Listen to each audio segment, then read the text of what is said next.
Welcome back to the College Football Sports Memos Every Game on the Board podcast, where we bring in our closer for the College Football Every Game on the Board segment. We got Robbie Veno. Follow him on Twitter at Rob Veno Sports.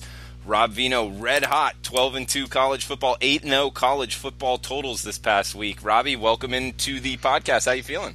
I am feeling pretty good, buddy. How about yourself? I'm feeling good, man. Excited to get your opinions here towards the back half of this college football weekend card. We start off 3-9-5, 3-9-6, Oklahoma State at Baylor. Baylor just got blown out by West Virginia, facing the same type offense here in Oklahoma State, laying 7 on the road, 68 the total. How do you feel about this one in the Big 12? Well, the first thing you look at is whether or not Charlie Brewer will be cleared from concussion protocol. We saw earlier today Justin Herbert for Oregon got cleared. He'll play, but Charlie Brewer's still in the concussion protocol. So if he can't go, it would be Jalen McClendon, which is not a major drop-off. I love Charlie Brewer as a quarterback, and I think he's an NFL draft pick quarterback. But McClendon, the North Carolina State transfer, has done nothing to suggest that he wouldn't be capable here. I mean, even in the blowout against West Virginia last week, he's 16 of 21 for 183 yards on the season. He's completing 69% of his passes, 3 TDs, 1 interception. So, McClendon's more than capable here to do some damage to an Oklahoma State defense that has not been the same since the first couple of games this season. Want to point out a couple of numbers here, though, where Baylor is concerned, Drew. When you go over their schedule and who they've played the first 8 games this season, you find that only 2 teams really had extreme passing capabilities the way Tyler Cornelius and Oklahoma State does. Those 2 teams were Oklahoma and West Virginia. In those 2 games only, Baylor gave up 38 pass completions. Doesn't sound like a lot, 38 pass completions for those 2 teams. But when you realize that those 38 passes went forth 828 yards and 22 yards a pop, I think that suggests that the Baylor pass defense could be in a little bit of trouble here against Oklahoma State. I feel like they can match Oklahoma State point for point. Oklahoma State with the new aggressive sort of press corner style of defense under Jim Knowles might not work against Baylor's big and very talented receivers. So I see the total here, 68. Big 12 games, when they get rolling in a lot of instances, make numbers like 68 look small. Wouldn't be surprised if that happens here as well. And guys, we got the coupon code VENO40 still active. That's 40% off any all-access with Rob Veno at sportsmemo.com. 12-2 college football this past week, 8-0 college football totals. So hot handicapper here. Good time to jump on board Veno. Veno40, the coupon code. We got Liberty at UMass here, Robbie. 70.5 the total, seeing UMass laying 1.5 at home. Yeah, you wouldn't have thought that there would be as severe a drop-off for UMass last week where quarterbacking is concerned. I mean, Andrew Ford's gone for the year. That's their starter. But Ross Comas, the backup, these 2 guys have been neck and neck throughout their careers, seemingly, at UMass. The weather played a factor in the game last week, so I'm going to kind of count that 22-17 victory over UConn as a bit of a mirage. UMass generally doesn't play games that low scoring, but if I just go back the week before that, I see that they played a 24-13 game against Coastal Carolina. The offense has slumped a little bit without Ford, and to me, that's surprising because, like I say, Comas has played a lot of football during his career at Massachusetts. He's a senior. So for whatever reason, I mean, like I say, I can wipe away last week's game due to weather. But, the game before, 453 yards, only 13 points. I think there's a bounce back in UMass here. Liberty certainly can throw the ball all over the lot. It's a matchup between 2 very potent pass offenses. The weather here seems to be okay for Saturday. We don't have any games on the part of the podcast that we're going to go over right here that really would see weather affecting them. So all the games we're going to talk about, weather won't be an issue. I don't think it's going to be one here. I look for a little bit of a bounce back out of UMass, but it's hard for me to get to the over anymore with them after the last 2 performances. Robbie, are there any games you want to just throw out to the listeners that weather is an issue, maybe on the whole college football card, or do you not have that in front of you? There was there was one that could actually involve snow coming from the Big Ten. I don't know if it was the Purdue-Iowa game, one of the Big Ten matchups. I'd have to go back and look, Drew, but it's not one of the ones that we're going to cover. Okay. We got Kansas State at TCU in the Big 12 here, 46 the total, with the Horned Frogs laying 8 at home. Yeah, it's just a disastrous season for TCU, a team that came in with a boatload of expectations and then sinks to an all-time low last week, losing to Kansas. When Cavante Turpin got suspended, or thrown off the team, actually, they're really their best playmaker. Combined with the quarterback issues that they have there, Sean Robinson never really came through, and then he gets injured. So it's just a mess for Gary Patterson, trying to win games in a different way now. And like I say, couldn't even beat Kansas last week. So it's very, very difficult to back TCU at this point in time. Bill Snyder's team had been showing a little sign of offensive life until last week when they matched up against Oklahoma and Kyler Murray and just simply got destroyed. And we know KSU cannot play catch-up football. So and once they got behind, that game was really over. TCU at home here, I would think, Drew, that the team would come with a big effort in this game. For the TCU squad, it's not yet out of reach to go to a bowl game, so that's what they're playing for at this point in time. They're playing for 6 wins and a bowl game. In order to do so, they'd have to win 3 of the last 4. The West Virginia game's probably not winnable for this team, but the other 3, KSU, Baylor, and then Oklahoma State at home, maybe they can pull it off, but this would be the last straw. They'd have to win this game to do that. Robbie, we've got an AAC matchup here. UConn at Tulsa, 58.5 the total, with the Tulsa Hurricanes laying 18 at home. Yeah, as bad as UConn is, I don't think you want any part of Tulsa laying 18 at this point in time. I mean, there's a handful of games where they barely got to 20 so far this season. So to ask them to lay 18 and cover, I just don't know that I could do that. And UConn, for what it's worth, under Randy Edsall, showing minimal signs of improvement. I think that's indicated by the last 2 games off of the bye week. Since they came out of the bye, they played USF, only lost by 8 points, 38-30, and then we talked about the Massachusetts game a couple seconds ago. They lose 22-17. So playing 2 games within 10 points against 2 offenses that are far superior to that of Tulsa would probably lead me to the UConn side here if I had to play, Drew. I do like, obviously, Pindell as the quarterback for UConn, and I think they have some offensive weaponry that can do a hair bit of damage to Tulsa's defense. Tulsa's defense has been the anchor of the team this year, so don't expect a heck of a lot out of UConn as far as mass numbers and yardage and points. But when you're getting 18 right off the bat and you're ahead 18-0 to start the game, that's a pretty significant edge against a Tulsa team that just hasn't shown anything all year long.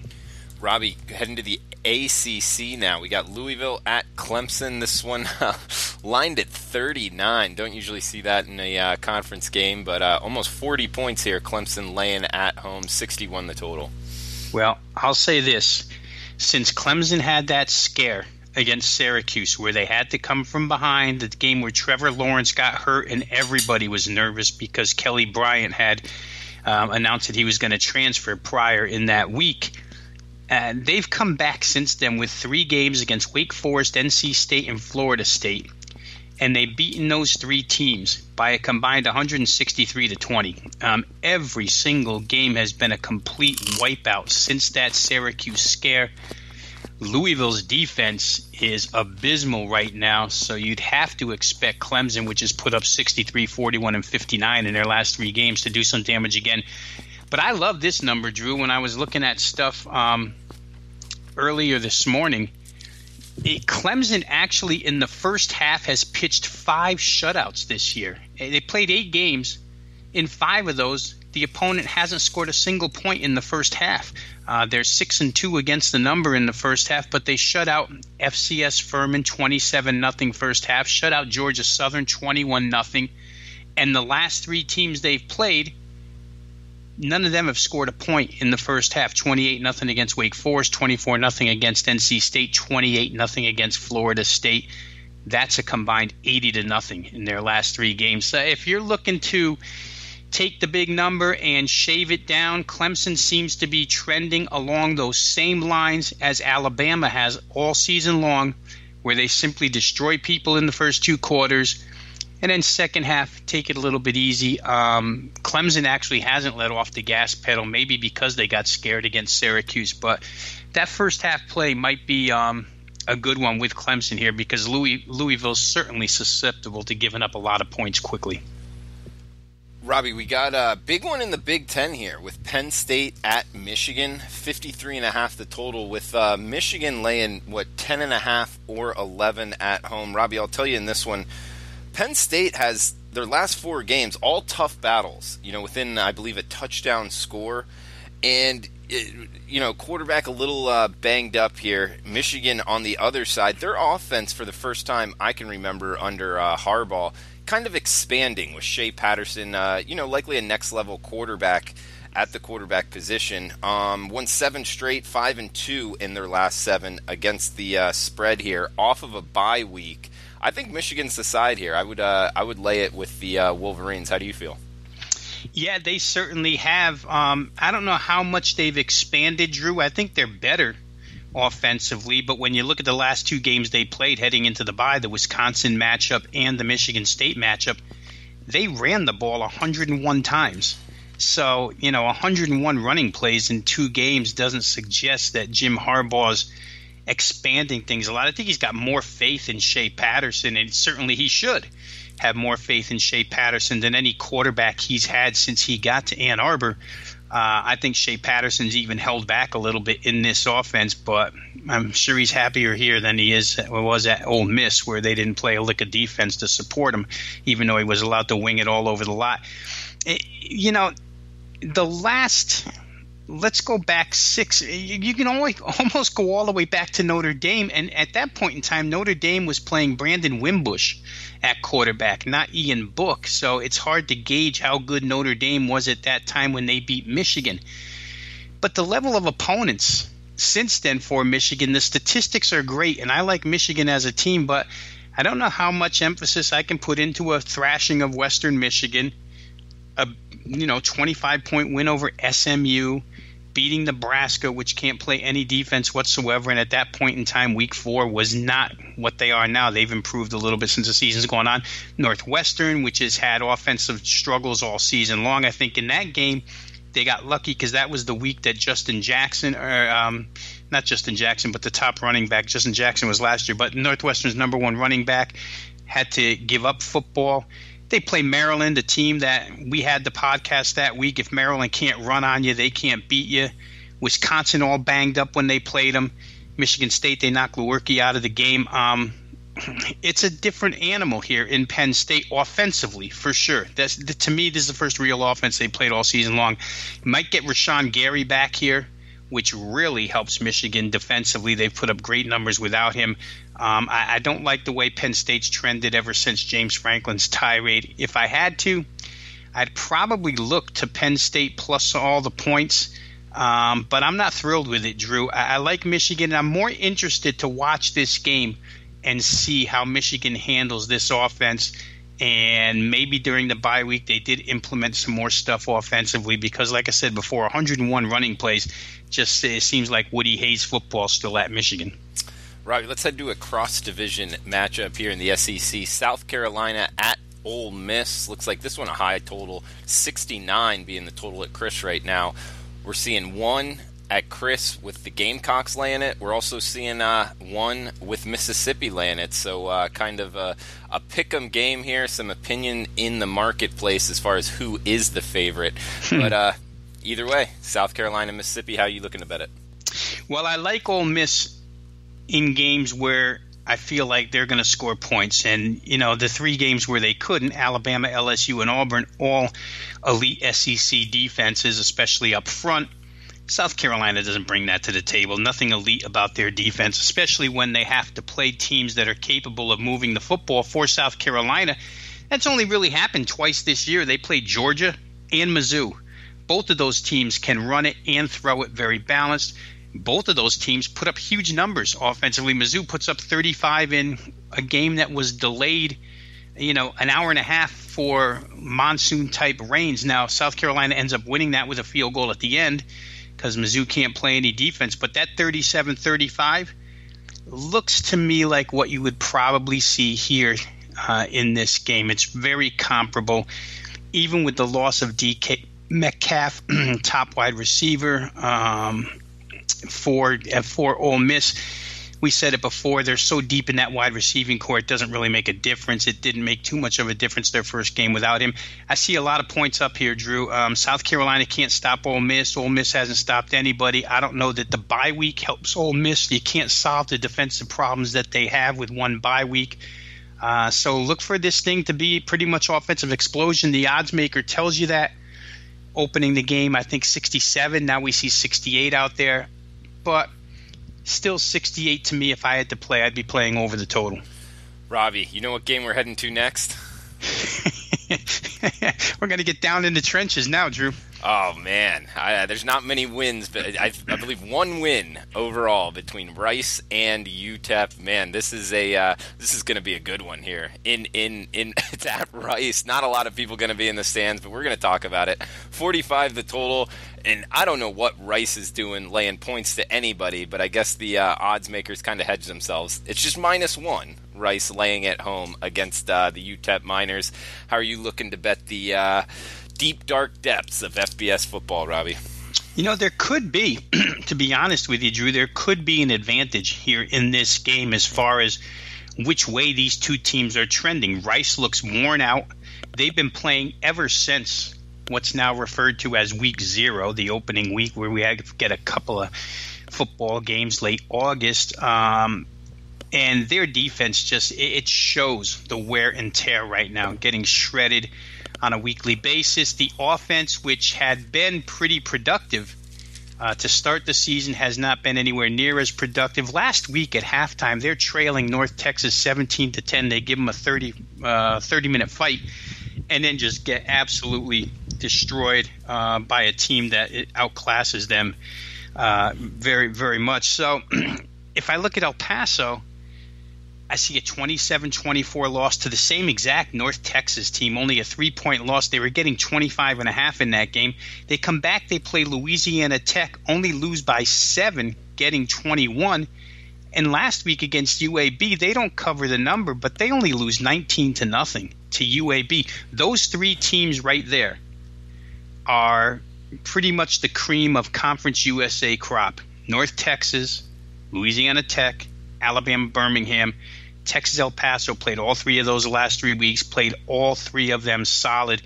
Dana Dimel's making some progress there. Up until last week, they had scored 20 or more in 4 straight games. And I have to go back to a few weeks ago when Rice played punchless Texas San Antonio. And in my mind, I thought that was a game where Rice had a huge advantage. And they got punched in the face, lost that game 20-3. I could see El Paso getting a win here. There's, looking at the rest of their schedule and being who they are, the UTEP Miners, there are not any games left other than this one where you would say, hey, guys, we got a shot to win here. Maybe they'll consider Western Kentucky a winnable game. But I think they go all out here, and I think there is a slight advantage toward playing El Paso. +1, I guess, if you can get it. If it winds up being pick, I would play them to win the game as well. Robbie, 4-11, 4-12, Louisiana Lafayette at Troy, 64 the total. The Troy Trojans laying 10.5 at home. Yeah, no problem last week, Drew, and they've had a lot of time off because they played during the week their last time out, and they had lost Caleb Baker, starting quarterback, and it didn't go well against Liberty, but then they had the bye. Everything settled in, and they came out and they pretty much trounced South Alabama from start to finish. Sawyer Smith looked much better in that second game than he did at quarterback the first time when he had to replace Baker. Troy State's the better defensive team here, but you have to be impressed with what ULL has been able to do offensively this season. Last year they went through a little bit of a lull. It cost Mark Hudspeth his job.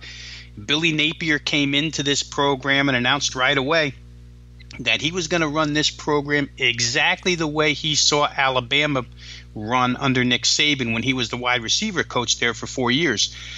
He's done a good job. They run the football well. They do have those ingredients, Trey Regis and company, to outscore Arkansas State last week, 47-43. I think that was a big deal. The week before, they had played Appalachian State to a 27-17 game, covered that. They're 6-2, very much under the radar, but against the number this year, 6-2, real good numbers. 75% of the time, they're cashing tickets. It's really all offense and no defense for this team at this point in time. So for that reason, you have to give Troy a little bit of an edge because they're the better defensive team. And maybe Troy gets there because they're the better defensive team. But I don't know that I would sell ULL's offense short right now. They've got the ability to run the football, to maintain possession, and they're doing a real good job of putting up points. So for me, at this point in time, if I had to look, I'd probably look at ULL in that game. Robbie, staying in the Sun Belt, we got South Alabama, USA, at Arkansas State, 63.5 the total, with Arkansas State laying 16 in Jonesboro. This is an Arkansas State team, Robbie, that really hasn't lived up to expectations. I think asking them to lay 16 at home is a tall task. How do you feel? Well, South Alabama's completely miserable in my estimation. Last week, you get that in-state rivalry against Troy. And every article leading up to that game tells you how fired up they are. And they came out and they were blown out from the opening kickoff. They were never really in that game. They allow 31 first-half points. Troy shuts them out in the second half, and it was an easy win for them. It was a pretty easy cover for those who backed Troy in that game. South Alabama defensively has just been non-existent all season long. In that contest against Troy last week, they gave up 8 yards a play. Every time they snapped the football, they got an average of 8 yards. Can't win football games that way. I mean, the week before, they had a bye. Heading into that bye, they played Alabama State, an FCS team, and looked pretty good. But you go through their Sun Belt results, and you see a 35-point loss to Georgia Southern, a 45-point loss to Appalachian. If nothing else, Drew, and I know Arkansas State, I'm in total agreement with you that they have underachieved vastly this season. But if nothing else, the offense has come to play the last couple of weeks. We've been waiting for a long time for Justice Hansen and company to start scoring points. They've scored 94 in the last 2 games. To me, there's no reason they can't get to 45 in this game against the South Alabama defense that's allowing 442 yards a game, 40 points per game. I think they can certainly score that. Can their defense keep South Alabama under wraps? Anybody else with half a defense has done so this season. I think USA's just, they're in the first year of Steve Campbell's system. They'll probably get better, and I don't see any quit in them. They're just not very good, and for that reason, I'd probably like Arkansas State. One thing to note here is South Alabama's defense has really been the root of their over success this year. They're 6-2 over the total this year. And a lot of that's due to the fact that they just don't stop anybody. When they're able to score a few points, the game gets over easily. That could really be the case here, and that could be a good total to look at. Robbie, we got UTSA at UAB, 42 the total, with the Blazers of Alabama Birmingham laying 22 at home. Yeah, I don't know if we can heap enough praise on the job that Bill Clark has done at UAB and the return of Brian Vincent as the offensive coordinator here. I talked a little bit before about how Clemson has pitched first-half shutouts against their opponents in 5 of their 8 games. How about Alabama Birmingham hasn't allowed a point in the second half in 4 straight weeks? Nobody scored on them. I mean, 4 weeks ago they play Louisiana Tech. They play Louisiana Tech, and they win the second half 21-0. They come back, they play Rice. They win the second half 14-0 against North Texas, 19-0 against El Paso, 9-0. That's 4 consecutive games without giving up anything in the second half. It's led to what's a really nice totals trend in the second half of their games. If you play under in UAB second halves. You're 6-0 with 2 pushes right now. Overall, they've been a real under team, 7-1 to the under so far this year. Again, a ton of it attributed to the defense, and Brian Vincent has brought back enough offense for them to win these games and be in the position that they're in. I mean, they could be in the Conference USA Championship game very easily here. San Antonio can't score, so I don't see them being a problem to Alabama Birmingham as far as even coming close to winning the game. Question is, of course, can UAB cover a 22-point number? Total is 43 here. That kind of suggests to you that this is headed for like the 31-7 direction. And if you think about it long enough, you realize 31-7 is not anywhere near out of the realm of possibility. So maybe a UAB play here, maybe an underplay here. I'm not thrilled with either. I don't want to lay that many points, but Alabama Birmingham, if you go back over their results so far this year, in certain instances they've played the bully role. Might be able to do it again in this one. Guys, remember the coupon code Veno40, 40% off any Rob Veno all access pass at sportsmemo.com. That's 7-day, 30-day, 90-day, all 40% off with the coupon code Veno40. Robbie, let's head to South Florida here. We got the Shula Bowl with Florida Atlantic taking the, hour-and-a-half trek from Boca Raton down to Miami to take on FIU, Florida International. Laying 3 at home, 59.5 the total, Robbie. I think FIU's the side here. I think Butch Davis and company kind of under the radar, where Lane Kiffin takes a lot of the the mainstream pub with what he was able to do at FAU last year. But really, FIU has won 4 straight, 6 of the last 7. James Morgan first in Conference USA passing efficiency, 19 touchdowns on the year, 6-2 ATS versus FAU, 1-7 against the number. Chris Robinson, quarterback for FAU, banged up. I think FIU's the side here, Robbie. It's one of my favorite plays of the weekend. I couldn't disagree with you at all here. For FAU, it's just been a significant decrease in offensive output. Remember last year, it got to the point at this time of year, it got to the point where, Florida Atlantic could hand off to Devin Singletary and just watch him run and see nothing but goalposts. They could throw it on anybody. It didn't matter the shortcomings of their defense because they were going to overcome it. They were going to overwhelm you so quickly, and Lane Kiffin never took his foot off the pedal. There's a lot of teams looking to pay him back for what happened to them last year, and I think none more important than FIU. Big rivalry game here. FIU, as you mentioned, better quarterback play right now with James Morgan. We went over some of the numbers a couple of weeks ago. Surprisingly, I think he was 7th in the country in passing efficiency heading into last week's game.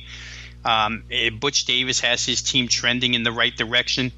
I think that Florida Atlantic put an absolute ton of energy into last week's game against Louisiana Tech. Let the kids out of class early. That was a Friday night game.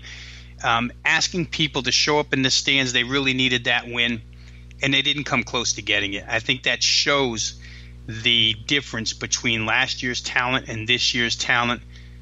Quarterback's got a lot to do with it, Drew, but it's all over the place here for FAU. I think FIU's the right side here. I like the total in this game, to tell you the truth, because I don't think that Florida International brings the type of defense to the table that La Tech did last week.